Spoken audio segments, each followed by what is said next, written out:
Why, Deputy Federal Marshal, why are you against women's suffrage? Well, Why are you against women's rights? I don't believe that there's that women should because men do all the work, that they mostly do the work and women just do the stuff at home. And Susan B. Anthony, how do you feel about that? I feel very strongly about that. Honestly, we're not the typical stereotype you think. We don't wear lipstick and we don't speak softly. And we're not supposed to stay at home caring for your children and cleaning your socks and making your sandwiches. My strongest argument connects with the 14th Amendment. And the 14th Amendment says all persons born in the U.S. have the same rights as citizens. So what you think is that in this amendment it says that all people who live in the U.S. and were born in the U.S., doesn't matter men or women, should have equal rights? Yes. But in the beginning of America, you had to be a white man that owned slaves. That's the beginning of America. Now that is But after they... When is this conversation taking place? This conversation... 1848 in Seneca Falls, New York. All right, in New York in 1848? Yes. Okay. So a long time after the Constitution was signed. So now, given what Susan B. Anthony has said and what Deputy Federal Marshal has said, can you come to a compromise in between your two opinions? In the future, what do you think the world will be like between men and women? If the President agrees on signing a bill that states women have equal rights as men, then everything will be perfectly fine. Well, not perfectly fine, but pretty fine. And what about you? I believe that men and women, if we work together, then there will be a much happier lifetime. Okay. I'm going to help facilitate right now. So we know the topic is segregation. We know the Freedom Riders want integration, and the waiter is not comfortable with that. So we're going to hear both sides of the story, both points of view. Zia, would you like to start as one of the Freedom Riders? Okay. I would like to be served, please. No. Okay, well, I'm not leaving. Even if you wanted to, what would happen to you and your job? I would probably lose my job. Oh. Yeah. That puts you in a difficult situation, doesn't it? And so I feel uncomfortable serving them because if I do, I'm afraid that I'll lose my job and I won't have money to pay my bills and feed my children. Even if the tiger's here. Well, I'll call the police. Why is there a black colored fountain? I don't know. So whatever I want to in this dining, and you can serve me. What if say Or put it in our place. say we were white and you were black, and we treated you like you were an animal and beat you up and called you names. How would you feel? I'm going to jail probably. I would twice a feel week. neglected and sort of like I wanted to rebel.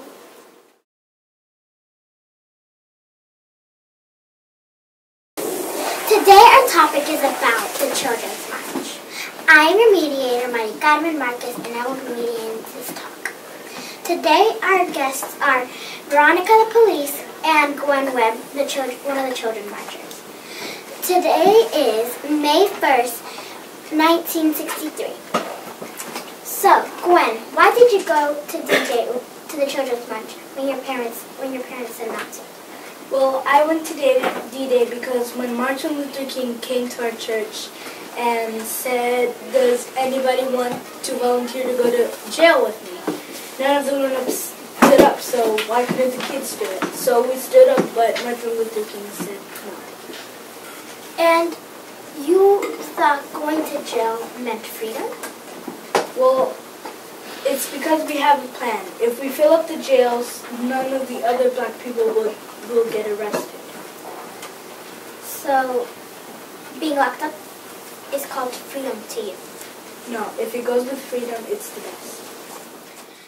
When we were walking to D-Day, a lot of the polices started spraying us with water, cussing at us, and yeah. So, how did you feel on that day? I felt on that day that it was kind of a relief and also horrible. What did you feel? I felt exhausted from getting sprayed by the water. I felt really terrified that we're going to be locked up and when we're going to come out and see our parents again. So, don't you guys think that you guys could find something in common and meet in the middle sometime? Well, it could be possible, but that would change everything. What do you think? I think it would change a lot.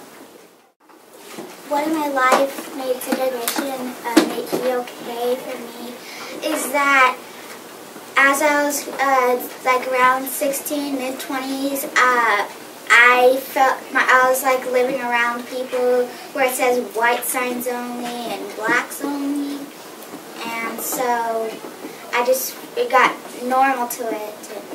So it's just pretty much all you've known on your life? Yes. And Gwen, what made you think this is not okay anymore? Well, just seeing like those white only and the black only, it seemed like the white people had more quality than us. And seeing all those people getting hurt, injured, or even dying. How did your mother feel about this? My mother felt really horrified and scared, and she told me not to go to D-Day, and I learned not to lie, so I said, okay, I hear you, Mama, I hear you, but I went. And she felt so terrified that I would get hurt. Okay. And what about your children? You said you have how would you feel if they were having to go to segregated schools and risk going to jail in order to get equal rights? Well, how would I feel about it? Very disappointed and upset. Thank you for finding something in common and putting all the prejudging facts and all the things that you saw and that you grew up with and finding each other, finding something in common. Can we give them a round of applause?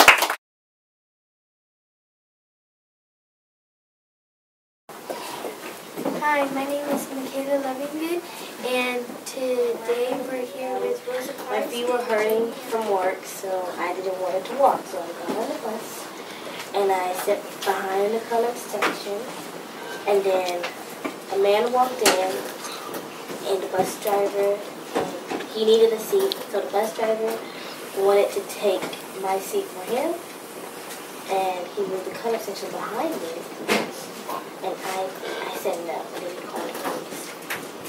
So from your point of view, Ms. Blake, what happened the night you went down? Well, there was a man, he walked in, and I told her to move, but she didn't move, so I had to come too. And she said no. How did you feel? I feel like she disrespected me, and everybody else just treated me differently. We made him think that he should buy supplies and give us breaks and everything and more pay so he could have like a better farm. Cause my buddies, the farmers, they're starting to get bruises and everything by picking grapes and everything because we don't have gloves or stuff to like tools like supplies like gardening tools. So my friends, they're getting cuts and bruises and they're really starting to work slower. So when you convinced them to boycott the grapes and to march, what was the saying that you all said? Well, we all said yes we can, which is in Spanish is si se puede, and they all thought yes we can, and so we went on a march boycott and didn't buy no grape until he gave us the stuff that we wanted. Cool. So can you guys, what's going to happen after this talk? Well, that might be up to the boss. Well, I could buy them some more supplies, I can give them breaks, and I could give them a little bit more pay. And what do you expect in return? Workers that will work and not slack off. Awesome. Do y'all agree to that, Cesar? Yes. Awesome. And what I would return in pay, I would work harder.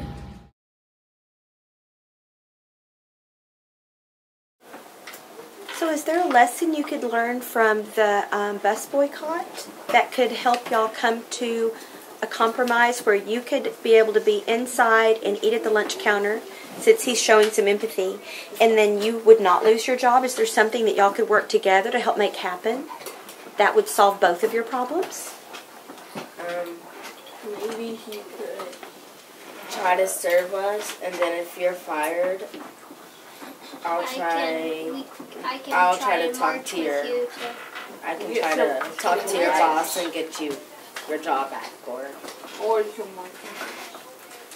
And we'll find you another job. I can serve you, and if I get fired, I'll help you find a job.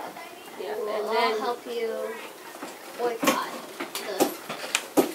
And then whenever if you do find a job, you will get to serve us, and you'll get to serve us, and you won't lose your job. And I'll support you 100%. Yep.